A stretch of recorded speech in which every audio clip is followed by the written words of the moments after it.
welcome to another edition of the UK Law Weekly podcast with me, your host, Marcus Cleaver. This week we're going to be looking at the case of In the Matter of E.V. a Child, numbers 1 and 2, Scotland, and the citation for this case is 2017 UKSC 15. Now, the case that we are looking at this week is very sensitive and deals with some extraordinary human issues. I often talk on the podcast and in my YouTube videos about the inextricable link between the law and real-life people in society who are affected, and this case really is a prime example. So let's get into the facts, and West Lothian Council applied for a permanence order under Section 80 of the Adoption and Children Scotland Act 2007. This would have the effect of granting the authority the rights and responsibilities over the child, E.V., who is at the heart of this case. E.V. has been in care all of her life, and both of her parents have learning difficulties, which is why the application was made. However, the application was opposed by both parents, and in order to understand the reason for this, we need to get into the legalities of this 2007 Act. Those of you familiar with family law will not be surprised to hear that the ultimate consideration is the welfare of the child, and beyond this there is a presumption that any permanence order should not be made unless doing so is clearly better for the child. The most important factor in relation to this case falls under Section 84 5c2, which states that before any permanence order is made, the court has to be satisfied in relation to both parents that if the child lived with that person, then it would be seriously detrimental to the child's welfare.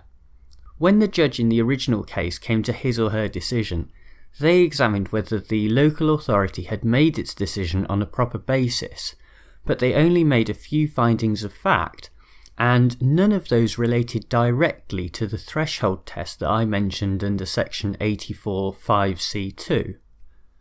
The parents appealed the decision to the Inner House in Scotland, but that court did uphold the original decision, with the only exceptions being the authority's power to adopt, as well as an issue relating to contact with the parents. Such a result was clearly unsatisfactory for the parents in this case, and so they appealed to the Supreme Court, which is where we pick up this case. In a unanimous decision, the 5 justices pointed out that the judge in the original case should be doing more than simply supervising the decision-making of the local authority. Instead, the threshold test outlined in Section 84 5c2 is based on facts, and this is what the judge should be investigating before coming to a decision. This is especially true when looking at the requirement that the child is suffering or is likely to suffer significant harm, which is the quote from the Act itself. Such an important decision cannot be taken by only looking at the allegations made by a local authority, but rather have to be established in fact and proved before the court on the balance of probabilities. This is the same approach that was seen in the case of Re-J Children, Care Proceedings Threshold Criteria, the citation for that case being 2013 UKSC 9.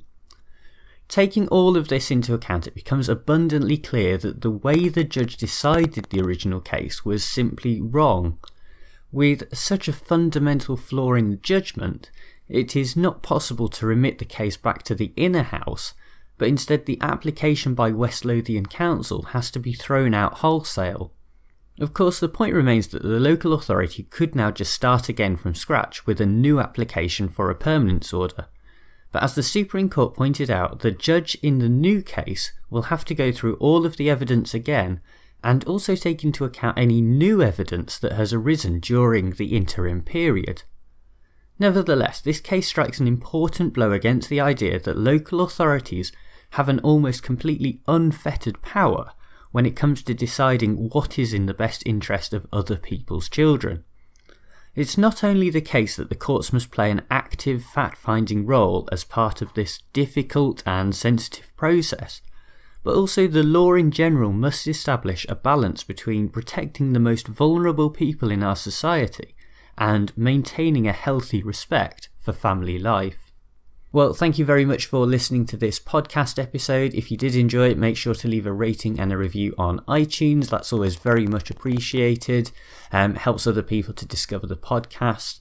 Apart from that, I will be back next week on Easter Monday with another case. So I look forward to speaking to you then. Bye!